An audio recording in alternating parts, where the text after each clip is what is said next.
Hello नमस्कार दोस्तों, exist academy में आप सभी का स्वागत है। कैसे हैं आप सभी लोग? मैं आशा करता हूं कि आप सभी लोग बहुत अच्छे होंगे और अपनी तैयारी बहुत अच्छे तरीके से कर रहे होंगे।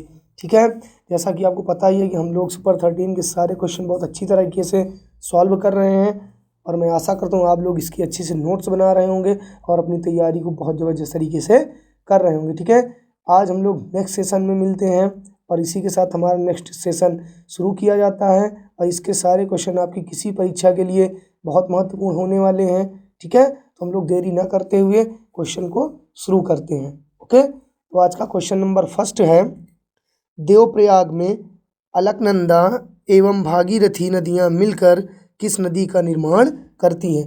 क्वेश्चन नंबर आपका फर्स्ट कह रहा है कि देवप्रयाग में अलकनंदा एवं भागीरथी नदियां मिलकर किस नदी का निर्माण करती हैं। ओके, किस नदी का निर्माण करती हैं।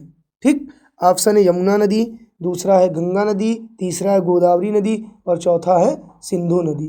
ठीक, तो देखो बच्चा, सबसे पहले तो हम लोग जानते हैं कि जो अलकनंदा नदी है, यह नदी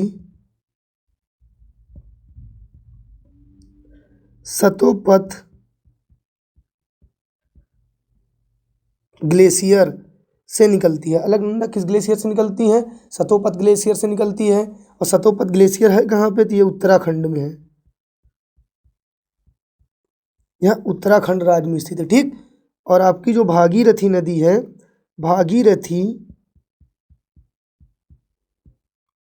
भागीरथी नदी ये गंगोत्री ग्लेशियर से निकलती है। किससे निकलती है? गंगोत्री से निकलती है, गंगोत्री से निकलती है। ठीक, अब ये दोनों कहने का मतलब, गंगोत्री एक ग्लेशियर है जो कहाँ पे है? उत्तराखंड में। ठीक, तो ये जो सतोपथ ग्लेशियर है और ये जो गंगोत्री ग्लेशियर है, ये दोनों कहाँ पे हैं? तो ये दोनों उत्तराखंड में ही है, यूके में ही है। ठीक है, अब इन दोनों से निकलने वाली नदियाँ, एक कौन सी है? सतोपथ से निकलती है अलकनंदा, और भागीरथी निकलती है गंगोत्री ग्लेशियर से। ये दोनों जो नदियाँ हैं भागीरथी प्लस अलकनंदा, ये दोनों देवप्रयाग में, कहाँ पे? देवप्रयाग में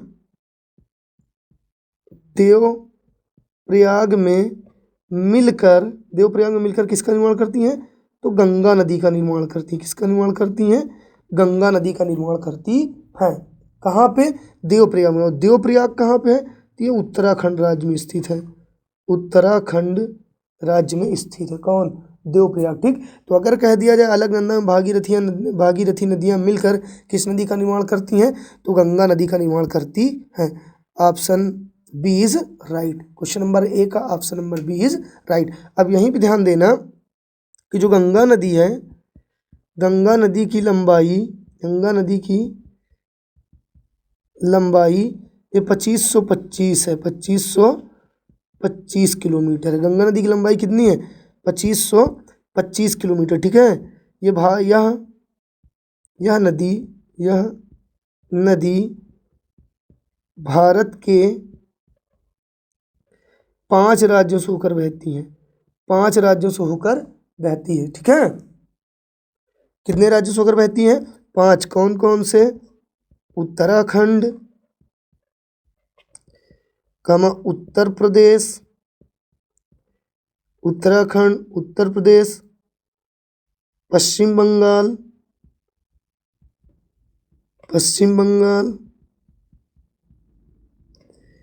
बिहार और झारखंड।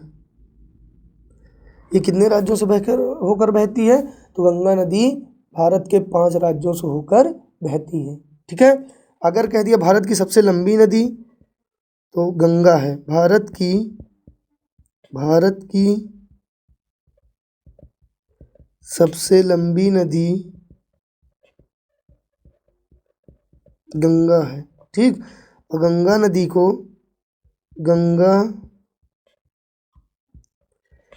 को राष्ट्रीय नदी का दर्जा सन 2008 में दिया गया। कब दिया गया? सन 2008 में दिया गया था। ठीक है, यहाँ तक चीज़ें समझ में आई? कोई दिक्कत किसी को? ओके, फिर यही देखना बच्चे, जो सिंधु नदी है, सिंधु नदी तिब्बत के मानसरोवर झील के निकट से निकलती है, झील के निकट से निकलती है। अगर कह दिया जाए कि सिंधु नदी कहाँ से निकलती है, तो तिब्बत के मानसरोवर झील के निकट से निकलती है। ठीक है, एक सिंधु नदी जल समझौता हुआ था, सिंधु नदी जल समझौता 1960 में हुआ था। कब हुआ था? 1960 ईस्वी में हुआ था। ठीक, किसके किसके बीच? तो भारत प्लस पाकिस्तान के बीच होता। अगर कह दिया जाए सिंधु नदी जल समझौता कब हुआ था, तो 1960 में किसके किसके बीच? भारत और पाकिस्तान के बीच में। ठीक, और ये समझौता किसने करवाया था? यह समझौता वर्ल्ड बैंक ने करवाया था। किसने करवाया था? वर्ल्ड बैंक ने करवाया था। ठीक, इसमें वही पानी को लेकर कि ये कहा गया कि इसमें से 80% पानी कौन यूज करेगा इस नदी का? पाकिस्तान यूज करेगा, और 20% पानी कौन यूज करेगा? तो भारत करेगा। ओके, यहाँ तक चीज़ें समझ में आई? कोई दिक्कत? ओके, अगर कह दिया जाए वर्ल्ड बैंक की स्थापना, तो इसकी स्थापना हुई थी 1944 में। वर्ल्ड बैंक की स्थापना कब हुई थी? तो 1944 में हुई थी। ठीक, 1944 में। ठीक, अब अगर यही पूछ लिया जाए भैया यमुना नदी कहाँ से निकलती है, तो यमुना नदी भी उत्तराखंड के यमुनोत्री ग्लेशियर से निकलती है। यह यमुनोत्री ग्लेशियर उत्तराखंड से निकलती है। कौन? यमुना नदी निकलती है। ठीक है, अगर कह दिया जाए गोदावरी नदी की बात, तो गोदावरी नदी महाराष्ट्र से निकलती है। ठीक, महाराष्ट्र में त्र्यंबकेश्वर की पहाड़ियों से। ओके, यहाँ तक कोई दिक्कत किसी को? तो क्वेश्चन नंबर फर्स्ट का बी इज राइट। देवप्रयाग में अलकनंदा में भागीरथी नदियाँ मिलकर गंगा का निर्माण करती हैं। ठीक है, आते हैं क्वेश्चन नंबर सेकंड पे।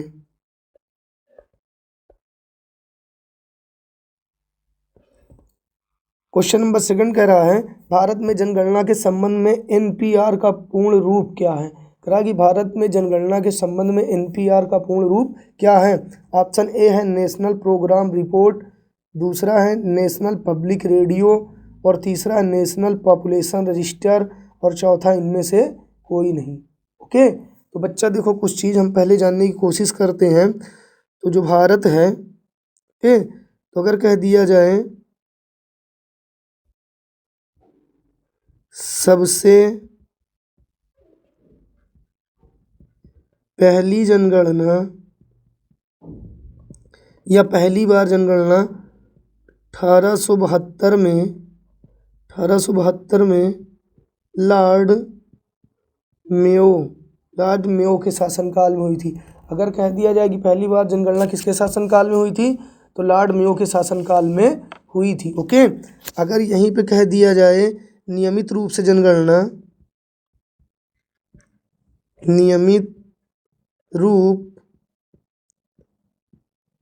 से जनगणना 1881 में लॉर्ड रिपन के समय में हुई थी। ठीक है, अगर कह दिया जाए कि नियमित रूप से जनगणना कब हुई, तो 1881 में लॉर्ड रिपन के समय में हुई थी। ओके, थोड़ा सा यहीं पे फिर ध्यान देते हैं हम लोग।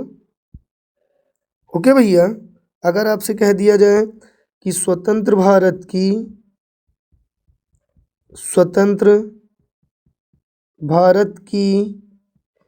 पहली जनगणना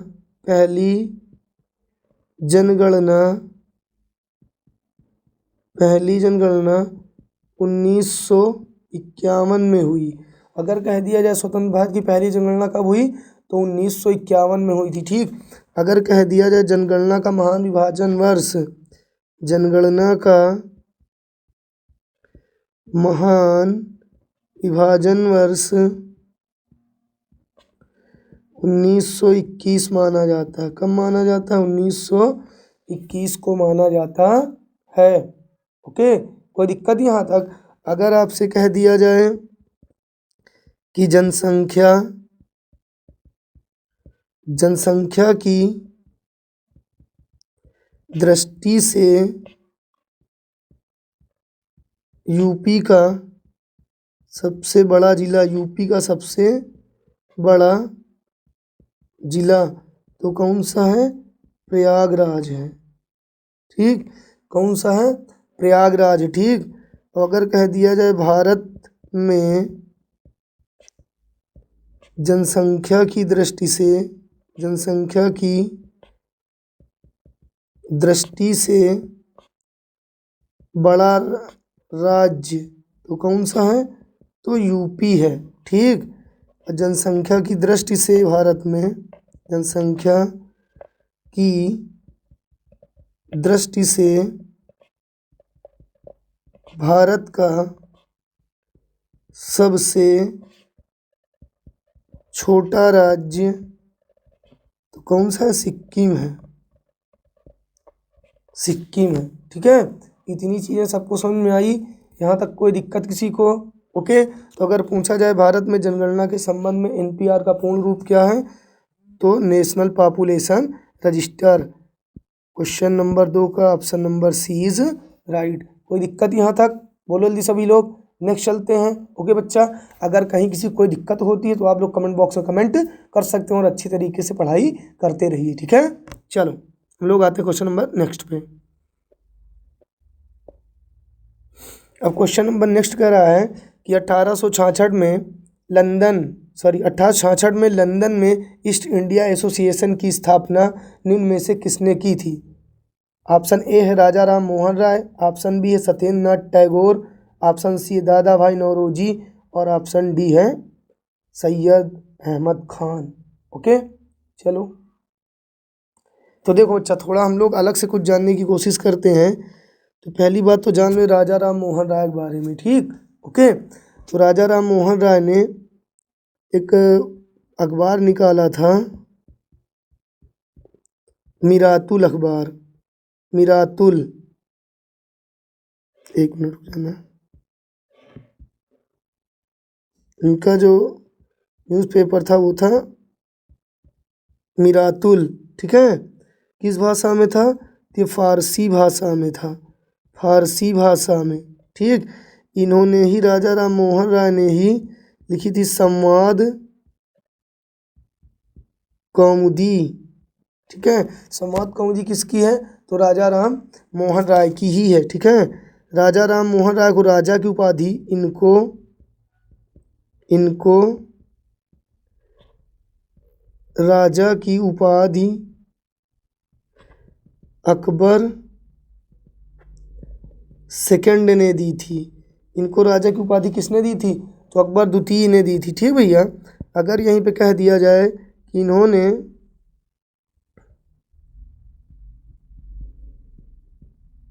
आत्मीय सभा की स्थापना, राजा राम मोहन राय ने आत्मीय सभा की स्थापना 1815 में की थी। ठीक, 1815 में इन्होंने किसकी स्थापना की? आत्मीय सभा की। फिर आता है वेदांत कॉलेज। वेदांत कॉलेज की स्थापना इन्होंने 1825 में की थी। ठीक, फिर इन्होंने ब्रह्म समाज की स्थापना इन्होंने 1828 में की थी। ठीक, इतनी चीज़ें इनसे ध्यान दीजिएगा। ठीक, बहुत पूछा जाता है। ओके, तो अगर आपसे कह दिया जाए भैया कि 1866 में लंदन में ईस्ट इंडिया एसोसिएशन की स्थापना किसने की थी? तो ऑप्शन सी इज राइट, दादा भाई नौरोजी ने की थी। ठीक, किसने की थी? दादा भाई नौरोजी ने की थी। ठीक, तो यहीं पे दादा भाई नौरोजी से कुछ चीज़ें जान लेना। इनको भारत का वयोवृद्ध पुरुष कहा जाता है। वयोवृद्ध पुरुष कहा जाता है। ठीक है, किसे? दादा भाई नौरोजी को। इन्हें ही भारत की आशा कहा जाता है। इन्हें क्या कहा जाता है? भारत की आशा कहा जाता है। ठीक, इन्होंने एक बुक लिखी थी poverty and British rule in India. Poverty and British rule in India किसकी बुक है? तो दादा भाई नौरोजी की ही है। ठीक है, अगर आपसे कह दिया जाए कि जो दादा भाई नौरोजी थे तो इन्होंने किसकी स्थापना की थी? तो लंदन में ईस्ट इंडिया एसोसिएशन की स्थापना इन्होंने की थी। ठीक, कोई दिक्कत? बोलो जल्दी। अगर कह दिया जाए कांग्रेस के दूसरे अधिवेशन की अध्यक्षता किसने की थी? तो दादा भाई नौरोजी ने ही की थी। ठीक, लिख लो, कांग्रेस के दूसरे अधिवेशन की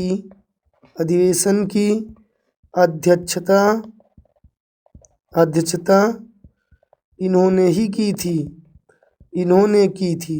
ठीक, और ये दादा भाई नौरोजी किस समुदाय से थे? तो पारसी समुदाय से थे। दादा भाई नौरोजी पारसी समुदाय के थे। अगर कह दिया जाए दादा भाई नौरोजी किस समुदाय के थे? तो पारसी समुदाय के थे। कोई दिक्कत यहाँ तक? ओके, तो क्वेश्चन नंबर 3 का option number B is right. Okay, आते हैं क्वेश्चन नंबर नेक्स्ट पे। अगला अगर कह दिया जाए निम्न में से कौन सा पक्षी विहार संत कबीर नगर में स्थित है? ऑप्शन है बखीरा पक्षी विहार, दूसरा है समसपुर पक्षी विहार, तीसरा बी आर अम्बेडकर पक्षी विहार और चौथा नवाबगंज पक्षी विहार। ठीक है, तो देखो भैया, सबसे पहले देख लो नवाबगंज पक्षी विहार कहाँ है। नवाबगंज पक्षी विहार उन्नाव में है। ठीक है, उन्नाव में कौन सा पक्षी विहार है? नवाबगंज पक्षी विहार। इसी नवाबगंज को नवाबगंज वाले को चंद्रशेखर आजाद पक्षी विहार भी कहा जाता है। अगर कह दिया जाए नवाबगंज वाले को क्या कहा जाता है? चंद्रशेखर आजाद पक्षी विहार के नाम से भी जाना जाता है। फिर एक बी आर अम्बेडकर पक्षी विहार, तो ये आपके प्रतापगढ़ में है, प्रतापगढ़ जिले में है। बी आर अम्बेडकर कहाँ है? प्रतापगढ़ जिले में। ठीक, अगर कह दिया जाए समसपुर पक्षी विहार, तो समसपुर पक्षी विहार भैया आपके रायबरेली जिले में है। कहाँ पे है? रायबरेली जिले में कौन सा पक्षी विहार है? तो समसपुर पक्षी विहार है। ठीक, तो अब आता है आपका बखीरा पक्षी विहार। कहाँ पे है? तो भैया बखीरा पक्षी विहार आपका संत कबीर नगर में स्थित है। Option number A is right. Okay, Bakhira पक्षी विहार कहाँ पे है? संत कबीर नगर में स्थित है। और यह क्वेश्चन आपकी परीक्षा की दृष्टि से बहुत ही महत्वपूर्ण है, ऐसे क्वेश्चन पूछे जाते हैं। ओके, एक है आपका लाख बहोसी पक्षी विहार। लाख बहोसी पक्षी विहार कहाँ पे दिए हैं? कन्नौज में। कहाँ पे है? कन्नौज में है। यह सबसे बड़ा पक्षी विहार, यह पक्षी विहार जो है ये सबसे बड़ा पक्षी विहार, यह सबसे बड़ा पक्षी विहार है। ये सबसे बड़ा पक्षी विहार कौन सा? लाख बहोसी। कहाँ पे? कन्नौज में। इसी प्रतापगढ़ को आंवला नगरी कहा जाता है। आंवला नगरी। अगर कह दिया जाए यूपी में आंवला नगरी के नाम से किसे जाना जाता है? तो प्रतापगढ़ को जाना जाता है। ठीक, अगर कह दिया जाए कन्नौज को, तो इसे इत्र नगरी कामा पूर्व का ग्रास कहा जाता है। ठीक है, किसको? कन्नौज को कहा जाता है। कोई दिक्कत यहाँ तक? तो चौथे का option number A is right. Bakhira पक्षी विहार आपके संत कबीर नगर में स्थित है। ओके, आते हैं क्वेश्चन नंबर नेक्स्ट पे। ठीक, अब क्वेश्चन नंबर नेक्स्ट आपका कह रहा है 5वां क्वेश्चन कि किसने भारत के 50वें मुख्य न्यायाधीश के रूप में शपथ ली थी? किसने भारत के 50वें मुख्य न्यायाधीश के रूप में शपथ ली थी? ठीक, तो देखो भैया, ऑप्शन है उदय उमेश ललित, दूसरा है धनंजय यशवंत चंद्रचूड़, तीसरा है अरविंद बोबड़े, इनको शरद अरविंद बोबड़े बोल सकते हैं, और अगला है यशवंत विष्णु चंद्रचूड़। ठीक भैया, तो देखो यहाँ पे सबसे पहले तो जान लेते हैं कि जो मुख्य न्यायाधीश होते हैं सर्वोच्च न्यायालय में होते हैं। कहाँ होते हैं? सर्वोच्च न्यायालय। ठीक है, सर्वोच्च न्यायालय में होते हैं। कहाँ होते हैं? सर्वोच्च न्यायालय में होते हैं। ठीक है, अगर पूछ लिया जाए आपसे कौन सा अनुच्छेद इससे रिलेटेड, तो अनुच्छेद 124।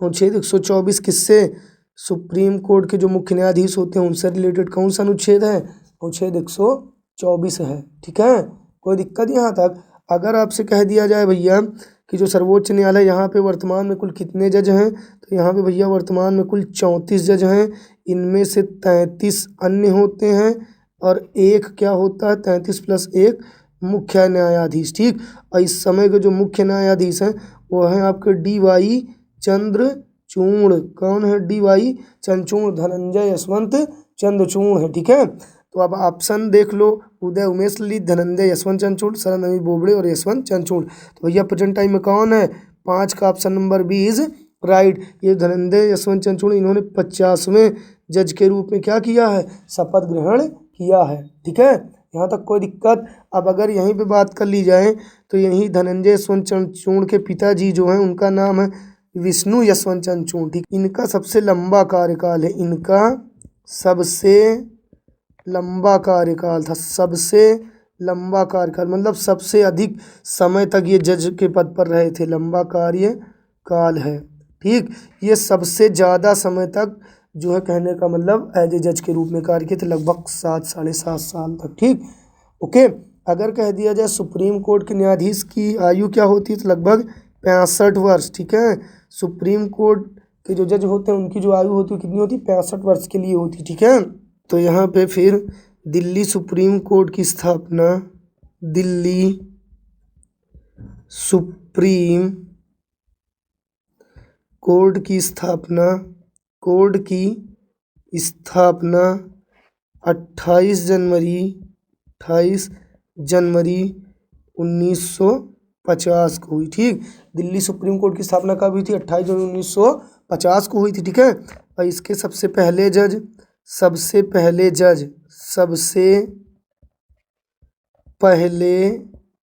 जज जो थे, जज हीरा लाल जे कानिया थे, हीरा लाल जे कानिया थे। अगर कह दिया स्वतंत्र भारत के पहले जज कौन थे, तो हीरा लाल जे कानिया थे। ठीक, तो कोई दिक्कत यहाँ तक, बोलो जल्दी सभी लोग, नहीं ना।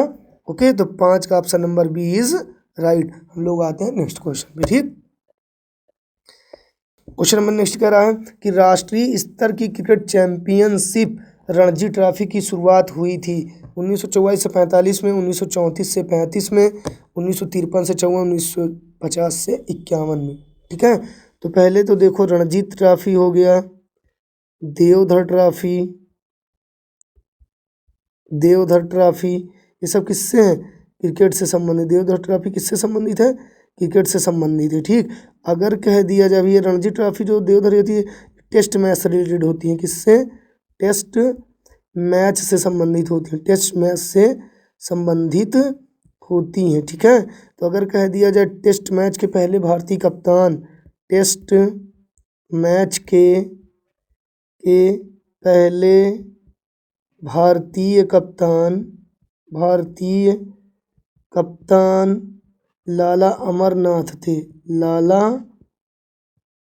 अमरनाथ थे। ठीक, अगर कह दिया जाए वनडे टीम के पहले भारतीय कप्तान, वनडे मैच के पहले भारतीय कप्तान, तो ये थे अजीत वाडेकर थे। कौन थे, अजीत वाडेकर थे। ठीक भैया, अगर आपसे कह दिया जाए टी20 मैच के पहले कप्तान जो बने थे वो थे वीरेंद्र सहवाग बने थे। ठीक भैया, तो इतनी चीज़ें आपको क्लियर हुई कि नहीं हुई। ठीक है, अब देखो अगर कह दिया जाए कि राष्ट्रीय स्तर की क्रिकेट चैंपियनशिप रणजी ट्रॉफी की शुरुआत, तो option number B is right, 1934 से 35 में हुई थी। ओके, कोई दिक्कत यहाँ तक, बोलो जल्दी सभी लोग। अगर यहीं पे कह दिया जाए आपसे खिलाड़ियों कुछ उपनेम, अगर ऐसे कह दिया जाए हरियाणा हरिकेन के नाम से किस खिलाड़ी को जाना जाता है, तो कपिल देव को जाना जाता है, कपिल देव को कहा जाता है। ठीक है, अगर कह दिया जाए हिटमैन किसे कहा जाता है, तो रोहित शर्मा को कहा जाता है, रोहित शर्मा को हिटमैन के नाम से जाना जाता है। ठीक है, अगर कह दिया जाए टर्मिनेटर नेटर के नाम से किसे जाना जाता है? तो हरभजन सिंह को, हरभजन सिंह को। ये क्रिकेट के खिलाड़ी हैं जिनके उपनाम है, ठीक। अगर कह दिया जाए द वॉल के नाम से किसे जाना जाता है? तो राहुल द्रविड़ को, राहुल द्रविड़ को किस नाम से जाना जाता है? द वॉल के नाम से जाना जाता है। ओके। अगर कह दिया जाए 360 डिग्री, 360 डिग्री, तो एबी डिविलियर्स, एबी डिविलियर्स को कहा जाता है, ठीक। तो इतनी चीज़ें सबको समझ में आई कि नहीं? ओके, कोई दिक्कत? तो आप क्वेश्चन नंबर 6 का option number B is right. आते हैं नेक्स्ट क्वेश्चन में, ठीक बच्चा। अगला क्वेश्चन कह रहा है कि नाथुला दर्रा भारत के किस राज्य में स्थित है? ऑप्शन ए है उत्तराखंड, ऑप्शन बी है अरुणाचल प्रदेश, ऑप्शन सी है मणिपुर और ऑप्शन डी है सिक्किम, ठीक है। तो देखो बच्चा, सबसे पहले हम जानते हैं कि मणिपुर में कौन सा दर्रा है। तो मणिपुर में एक दर्रा स्थित है जिसका नाम है तुजू दर्रा। तुजू दर्रा कहाँ स्थित है? तो भैया मणिपुर में स्थित है। अगर कह दिया जाए अरुणाचल प्रदेश में, तो अरुणाचल प्रदेश में जो दर्रे हैं, अरुणाचल प्रदेश में पांगसाड़, लेखापानी, ठीक है, दिफू, ओके, पांगसाड़, लेखापानी, दिफू, ये सारे दर्रे, यांग याप एक और है, यांग याप, ये सारे दर्रे कहाँ पे हैं? तो ये आपके अरुणाचल प्रदेश में स्थित हैं। ओके। अगर आपसे कह दिया जाए कि उत्तराखंड में कौन कौन से हैं, तो माना दर्रा, नीति दर्रा, ये दोनों कहाँ हैं? तो उत्तराखंड राज्य में स्थित है। माना और नीति दर्रा कहाँ पे है? उत्तराखंड राज्य में है, ठीक। अगर कह दिया जाए नाथुला कामा जयलेपला, ये दोनों दर्रे कहाँ हैं? ये सिक्किम में स्थित हैं। कहाँ पे हैं? सिक्किम में स्थित हैं, ठीक भैया। अगर आपसे कह दिया जाए सिपकीला कामा रोहतांग दर्रा, तो ये दोनों दर्रा आपके कहाँ पे हैं? हिमाचल प्रदेश में स्थित हैं। ओके, कोई दिक्कत यहाँ तक? बोलो जल्दी सभी लोग। अब देखो, तो अगर कह दिया जाए नाथुला दर्रा कहाँ पे है, तो ये आपके सिक्किम राज्य में स्थित है। 7 का option number D is right. और सिक्किम में एक और मैंने आपको बता दिया कौन सा है, तो जयलेपला भी स्थित है। ओके, चलो अब आते हैं हम लोग नेक्स्ट क्वेश्चन पे। सभी लोग अच्छे से अपनी तैयारी करते रहिए, पेन कॉपी लेकर नोट डाउन करते रहिए चीज़ों को, जो आपकी परीक्षाओं के लिए काफ़ी हेल्पफुल होने वाले हैं ये नोट्स, ठीक है। क्वेश्चन नेक्स्ट है आपका, कह कि निम्न में से कौन सा नगर गंगा नदी के किनारे स्थित है? निम्न में से कौन सा नगर गंगा नदी के किनारे स्थित है? ओके, ऑप्शन है मथुरा, आगरा, फर्रुखाबाद, बरेली, ठीक है। तो हम लोग थोड़ा सा अदर जानने की कोशिश करते हैं, ठीक बच्चा। तो जो आपकी बरेली है, बरेली आपकी राम गंगा नदी के किनारे स्थित है। राम गंगा नदी के किनारे कौन स्थित है? बरेली। इसी बरेली को सुरमा नगरी या बांस नगरी, सुरमा नगरी या बांस नगरी के नाम से किसे जाना जाता है? बरेली को ही जाना जाता है। इसी को दिया सलाई नगरी भी कहा जाता है। दिया सलाई के लिए प्रसिद्ध है। दिया सलाई अर्थात माचिस के लिए भी प्रसिद्ध है। कौन? बरेली प्रसिद्ध है। ओके, अगर आपसे कह दिया जाए मथुरा, तो मथुरा भैया यमुना नदी के किनारे है। यमुना नदी के किनारे कौन बसा है? मथुरा बसा है। मथुरा किस नदी के किनारे है? यमुना नदी के किनारे। और मथुरा का जो है पेड़ा, मथुरा किसके लिए मशहूर है? पेड़े के लिए मशहूर है, ठीक। अगर कह दिया जाए आपका आगरा, तो आगरा भी आपका यमुना नदी के किनारे बसा है। यमुना नदी के किनारे कौन बसा है? आगरा बसा हुआ है, ठीक है। आगरा को ही ताज नगरी कामा पेठा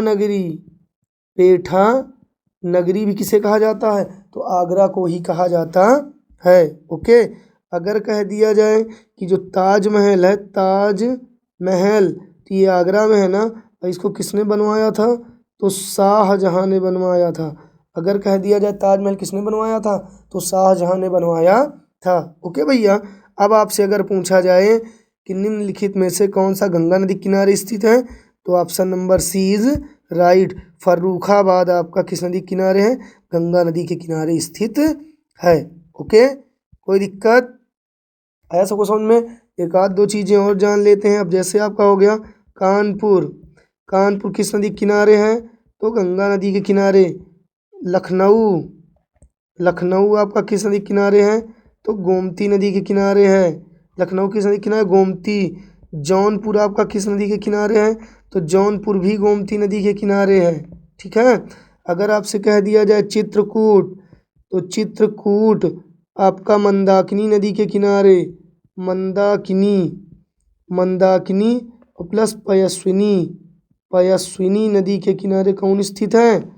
मंदाकिनी और पयस्विनी नदी के किनारे आपका चित्रकूट स्थित है। अगर कह दिया जाए वाराणसी, वाराणसी, वाराणसी भी आपका किस नदी के किनारे है? तो गंगा नदी के किनारे स्थित है। इलाहाबाद यानी प्रयागराज अगर आपसे कह दिया जाए प्रयागराज, तो ये गंगा प्लस यमुना के संगम पर स्थित है। गंगा प्लस यमुना के संगम पर स्थित है। कोई दिक्कत यहाँ तक? ओके, तो आप क्वेश्चन नंबर 8 का option number C is right. हम लोग आते हैं क्वेश्चन नंबर नेक्स्ट पे। ओके, चलो बच्चा, अब क्वेश्चन नंबर नेक्स्ट कह रहा है कि चित्रकूट यूपी के किस भाग में स्थित है? चित्रकूट यूपी के किस भाग में स्थित है? ओके, तो ध्यान देना है। पहली बात तो हम लोग कुछ और जान लेते हैं। यूपी के सबसे दक्षिण में कौन है, सबसे पूर्व में कौन है, कौन सबसे उत्तर में कौन सा जिला है? ठीक, तो यूपी के सबसे पूर्व में बलिया जिला है। कौन सा जिला है? बलिया। यूपी के सबसे दक्षिण में कौन सा जिला है? तो सोनभद्र जिला है। कौन सा जिला है? सोनभद्र। यूपी के सबसे उत्तर में कौन सा जिला है? तो सहारनपुर है। कौन सा जिला है? सहारनपुर। और यूपी के सबसे पूर्व में कौन सा है? तो आप बताओगे शामली, सॉरी पश्चिम में कौन सा जिला है? तो शामली स्थित है। ठीक, तो अगर अब आपसे पूछ लिया जाए कि चित्रकूट यूपी किधर स्थित है, तो दक्षिण में स्थित है। क्वेश्चन नंबर 9 का option number C is right. कोई दिक्कत यहाँ तक? ओके, थोड़ा सा हम लोग चित्रकूट के बारे में और जान लेते हैं। ये आपका जो चित्रकूट है भैया, ये आपका अभी आपको इससे पहले बताया था कि मंदाकिनी, मंदाकिनी प्लस पयस्विनी, पयस्विनी नदी के किनारे स्थित है। कौन? चित्रकूट। चित्रकूट को जो है कहने का मतलब, ये जो आपका चित्रकूट है यहीं पर एक कामद गिरी पर्वत प्लस कामता नाथ मंदिर भी यही है। ठीक है। अगर आपसे कह दिया जाए रानीपुर पश्चिम बिहार, रानीपुर, रानीपुर पश्चिम बिहार भी आपका कहाँ पे है? तो चित्रकूट में ही स्थित है। रानीपुर पश्चिम बिहार कहाँ पे स्थित है? तो चित्रकूट में स्थित है। यहाँ तक कोई दिक्कत किसी को? बोलो जल्दी। ओके, अब हम लोग आते हैं नेक्स्ट क्वेश्चन पे। ठीक, क्वेश्चन नंबर नेक्स्ट कह रहा है, क्वेश्चन नंबर नेक्स्ट कह रहा है कि चित्रकूट जलप्रपात भारत के किस राज्य में स्थित है? ऑप्शन है झारखंड, छत्तीसगढ़, मेघालय, उत्तराखंड। ठीक है, तो देखो यहाँ पे ध्यान देना जरा। अगर आपसे कह दिया जाए कि भैया झारखंड में कौन सा है, तो झारखंड में एक है दसम, दसम जलप्रपात कहाँ पे है? झारखंड में है। अगर कह दिया जाए मेघालय में, तो नोह कलिकाई, नोह कलिकाई जलप्रपात कहाँ पे है? तो मेघालय में है। नोह कलिकाई जलप्रपात कहाँ पे है? तो मेघालय में स्थित है। ठीक, मेघालय में स्थित है। और यही मेघालय में ही गारो, गारो सॉरी मेघालय में ही आपकी गारो, गारो खासी कामा जयंतियाँ, जयंतियाँ की पहाड़ियाँ स्थित है। मेघालय में ही गारो खासी की जयंतियाँ की पहाड़ियाँ स्थित हैं। और यहीं पे विश्व का सर्वाधिक वर्षा वाला स्थान मासिनरा, मासिनरा राम विश्व में सबसे ज़्यादा वर्षा कहाँ होती है? तो मासिन राम में होती है। मासिन राम कहाँ पे है? तो मेघालय राज्य में स्थित है। ओके भैया। अब अगर कह दिया जाए आपसे कि चित्रकूट जलप्रपात कहाँ स्थित है, तो चित्रकूट जलप्रपात भारत के छत्तीसगढ़ राज्य में स्थित है। ओके।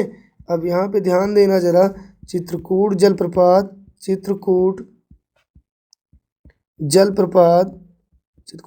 ये कहाँ पे है? छत्तीसगढ़ के बस्तर जिले में है। किस जिले में? बस्तर जिले में स्थित है। छत्तीसगढ़ के बस्तर जिले में है यह जलप्रपात। इंद्रावती, यह जलप्रपात अगर पूछा जाए किस नदी पे है, तो यह जलप्रपात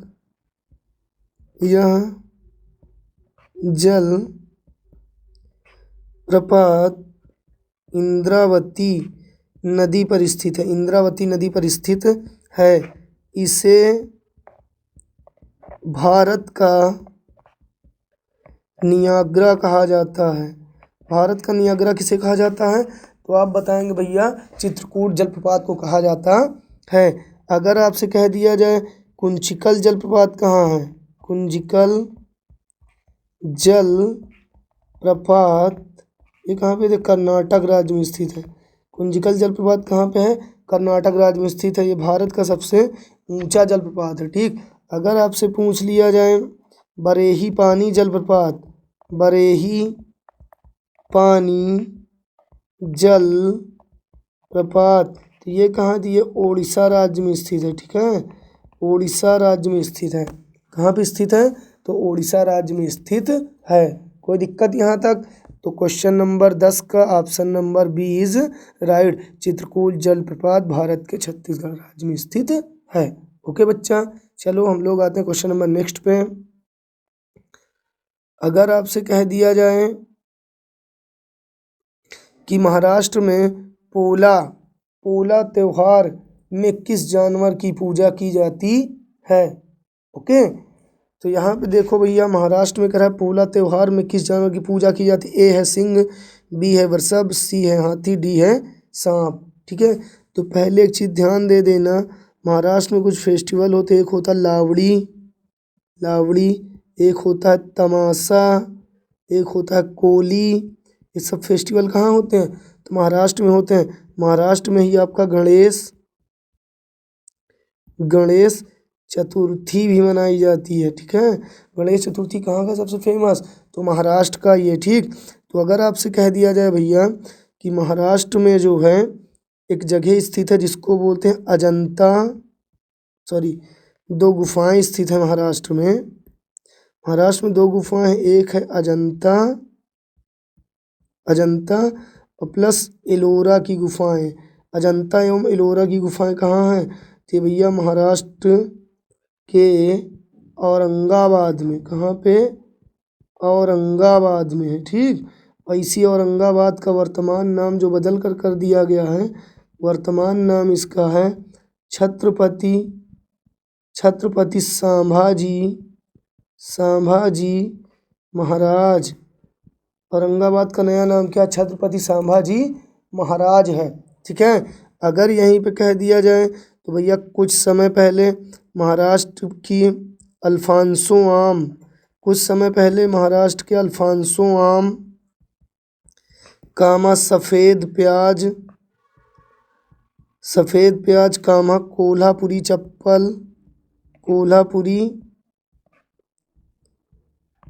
चप्पल, इन सबको जीआई टैग दिया गया। इन सबको क्या दिया गया है?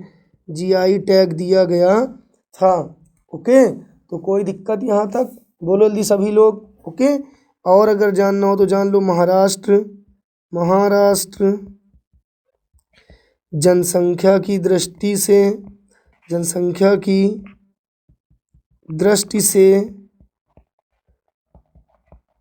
दूसरा राज्य है।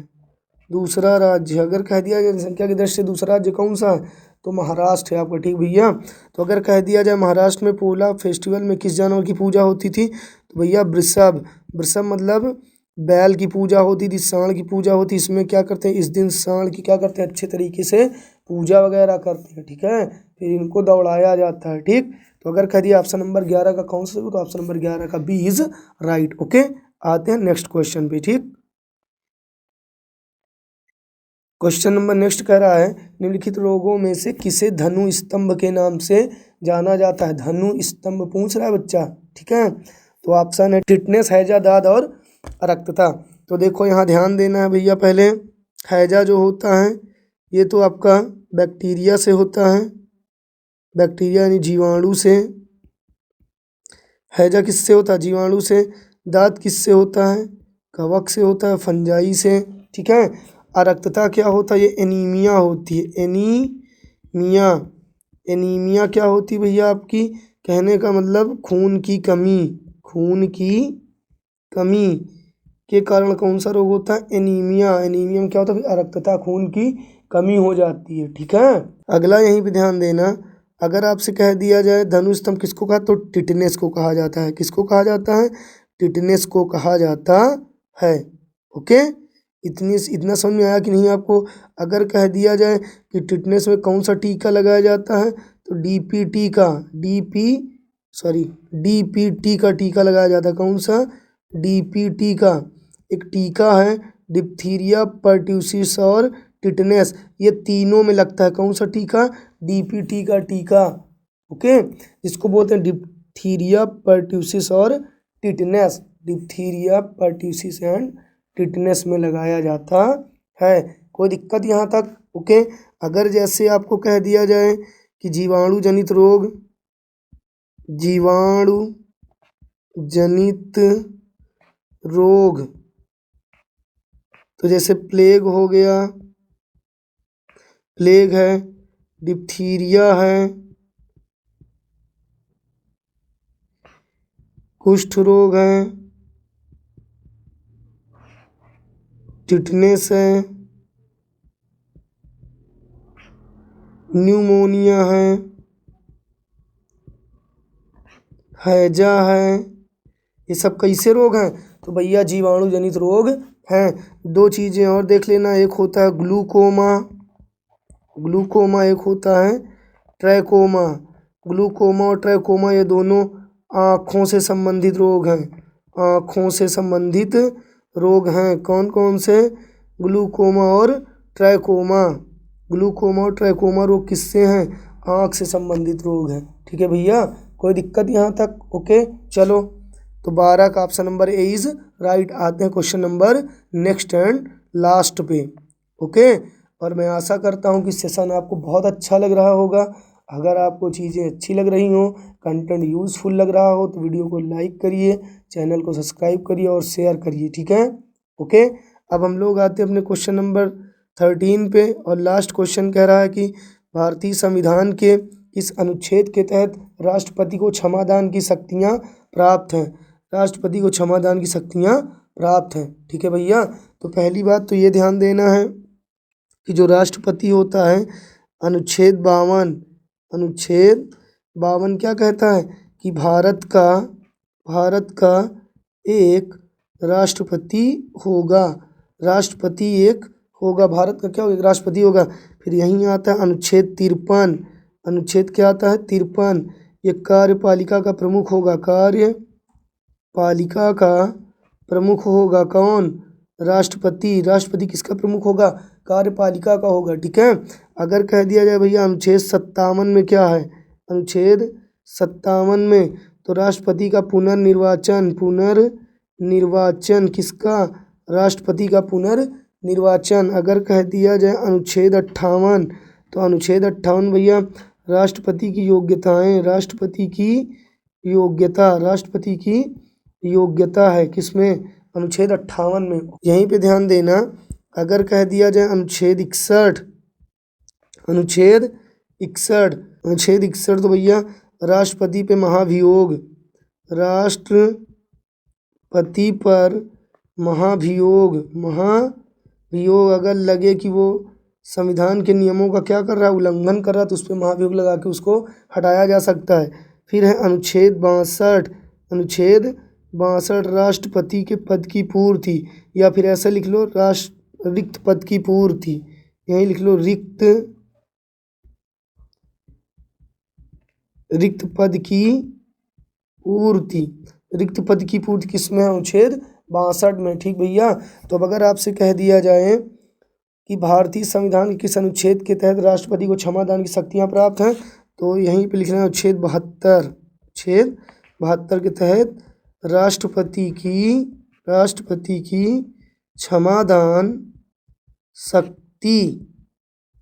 क्षमादान शक्ति किसमें? अनुच्छेद बोलो जल्दी, अनुच्छेद 72 में है। ओके। अब ये क्या करता है, किसी व्यक्ति के फांसी वगैरह की सजा को क्या कर सकता है? रोक सकता है। ठीक है। अगर कह दिया जाए राज्यपाल की क्षमादान शक्तियाँ, राज्यपाल की क्षमादान शक्ति अनुच्छेद 161 में है। अनुच्छेद 161 में किसका है? राज्यपाल की क्षमादान शक्तियाँ। ठीक है। अगर कह दिया राज्यपाल किसी की सजा को पूर्ण रूपेण माफ़ नहीं कर सकता, लेकिन उनमें कुछ ना कुछ चीज़ें कम करवा सकता है। ठीक है। तो अब यहीं पे ध्यान दे देना भैया। तो राष्ट्रपति की क्षमादान शक्तियाँ किसमें? तो अनुच्छेद 72 में। अनुच्छेद A is right. Okay, sorry, option number A is right. 61 में भी आपको मैंने बता दिया कि अनुच्छेद 61 में क्या है, महाभियोग किस पे है? तो राष्ट्रपति पे। अगर 168 जानना चाहते हो तो इसमें देख लो, विधानमंडल के बारे में बताया गया। किसके बारे में? विधानमंडल के बारे में बताया। अनुच्छेद 68 में क्या बताया गया कि एक विधानमंडल होगा जिसमें क्या क्या होंगी? विधानसभा होगी और प्लस विधान परिषद का उल्लेख किया गया। अगर कह दिया अनुच्छेद 124 में क्या है, तो अभी आपको बताया था सर्वोच्च न्यायालय अनुच्छेद 124 में है। कोई दिक्कत यहाँ तक? ओके। अगर और अनुच्छेद जानना चाहते हो तो यहाँ साइड में देख लो, अनुच्छेद 17 ये भैया अस्पृश्यता का अंत। अगर कह दिया जाए अनुच्छेद 18 उपाधियों का अंत। अगर कह दिया जाए अनुच्छेद 20, तो अनुच्छेद 20 में भैया दोष सिद्धि के संबंध में संरक्षण। दोष सिद्धि के संबंध में संरक्षण। ओके। ठीक है। तो अगर कहिए 13 का option number A is right. Okay बच्चा, इसी के साथ ये सेशन होता है फिनिश। हम लोग मिलेंगे नेक्स्ट वीडियो में। तब तक आप लोग इसकी अच्छे से प्रिपरेशन करते रहिए। और अगर वीडियो और मेहनत और ये क्वेश्चन आपको अच्छे लगे हों तो आप चैनल को सब्सक्राइब करना ना भूलें। वीडियो को शेयर ज़रूर से ज़रूर करें। नेक्स्ट वीडियो, तब तक के लिए नमस्कार, धन्यवाद।